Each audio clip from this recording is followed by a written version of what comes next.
So, what's up guys? I'm Gio at welcome back sa aking YouTube channel. Today's video guys ay ilumating sa akin parcel. So, from TikTok. Ang laman nito guys is SSD para sa aking computer at para bumilis din yung bootable nito kasi naka-hard disk na ako guys. Nababagalan ako masyado kaya ito. Samahan nyo ko yung unboxing ito at install natin siya ng Windows 11 kasi naka-Windows 10 na nga ako. Yeah. Let's see, bago papakita ko muna sa inyo yung restart at boot na ito tsaka yung before and after na ito. So papakita ko muna sa inyo yung gamit kong hard disk na computer. So ito siya. So yan siya. So ito yung gamit kong hindi ko na flashlight. Yan, galing siya sa laptop. So ayan, ito yung aking computer. Ayan, medyo pangit ko yan. So nag-iipon pa ako pang upgrade yan. So ito yung full setup niya. So nag-boot pa ako ng Windows 11. So hinihintay pa natin ito. So unboxing na natin ito. Let's go. Yan guys, so unboxing na natin ang mayawagang SSD. Pasensya na guys yung narinig yung pusa, nagwawala na naman. Yan, well, ang binili ko, welcome, or tama ba? SSD. So, 128 gig lang sa guys, kasi pang OS ko lang siya for Windows. So, meron naman ako hard disk na 500 na gig para sa mga files na malalaki. Let's see. So, open na natin. Pakat ka naman yun.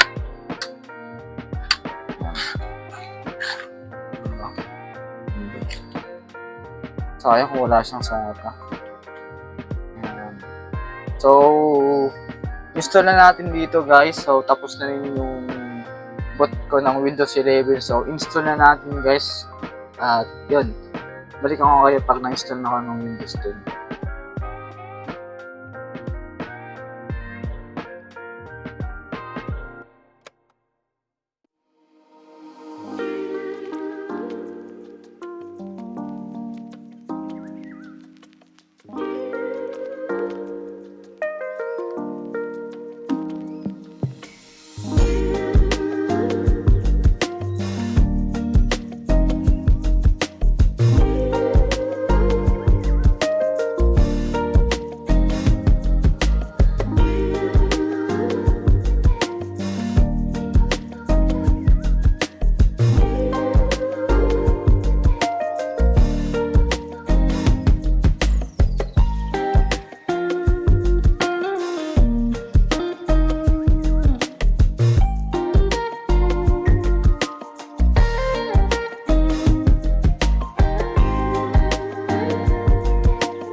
So, yun guys, no, tapos na siya mag-boot ng Windows 11. So, ito na siya ngayon. Yan. So, ang gagawin ko guys ay update ko na lang yung drivers niya at lahat ng mga ano niya dito, dadalawang ko na. So, next video, this, ano natin siya, titest ulit natin siya for boot. Katulad kanina na boot, start, tsaka yung shutting down niya. Pagkaiba po natin yung seconds niya na lang, no? Yun guys, damit ko lang muna ito ng drivers at balikan natin. Let's go. So, ang matapos guys, ang pag install ayan na siya ngayon. So, okay na. So, hindi ko siya na-install ng Windows 11 dahil medyo nagka-crack yung files ng USB ko. Dahil ito muna ulit, Windows 10 ko pa rin siya Pro. And, so, ititest natin siya guys, yung shutdown, restart, yung boot restart, tsaka yung shutdown niya. So, tansyahin na lang kanina sa video yung kanina, yung before and after niya. So, ngayon, bibidyoan ko siya ng, ng time-lapse or hindi naman, ilang seconds ko yung tinatagal niya. So, contingency ay kinabit ko na. Nandito na siya sa loob. So, tara. Okay guys, ang gagawin natin is boot ay shutdown. Pasensya lang guys yung ano ko yung monitor ko kasi nagkaroon na ng problem. Papalitan natin yan. Yes, shutdown. Yun.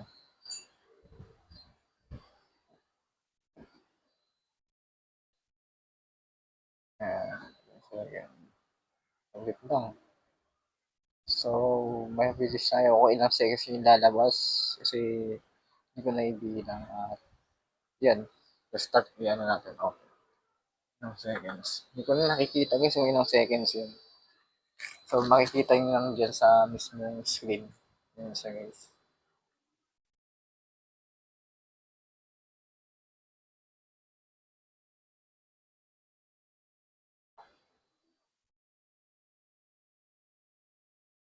Yes lang.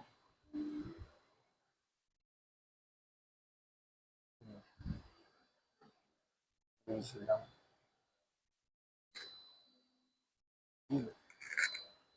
Mabilis na siya guys. Okay na agad siya. Then, gagawin natin is restart.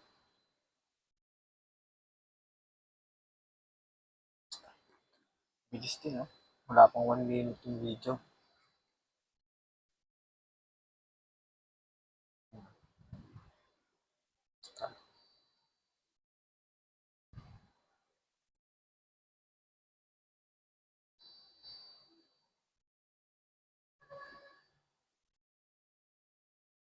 Yun.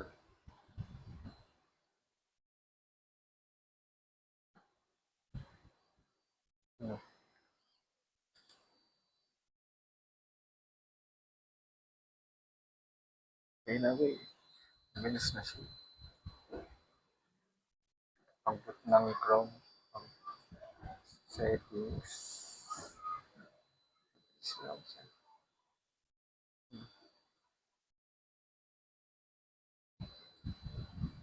So, mabilis niya guys. Analagyan lahat ng files niya. Pati drivers niya. Then, yung video card niya at yung RAM. Yun guys, yun lang po ang ating unboxing at testing na binili natin Mas ilalagay ko sa description guys yung pinagbilihan ko na ito. At kayo na bahala na mag-purchase at i-review. Para sa akin, okay naman siya dahil bumis din yung aking computer. So guys, ito na magtatapos ng video. Like and follow and subscribe guys. Maraming salamat sa kapapanood na itong video. So dito na magtatapos. Bye bye.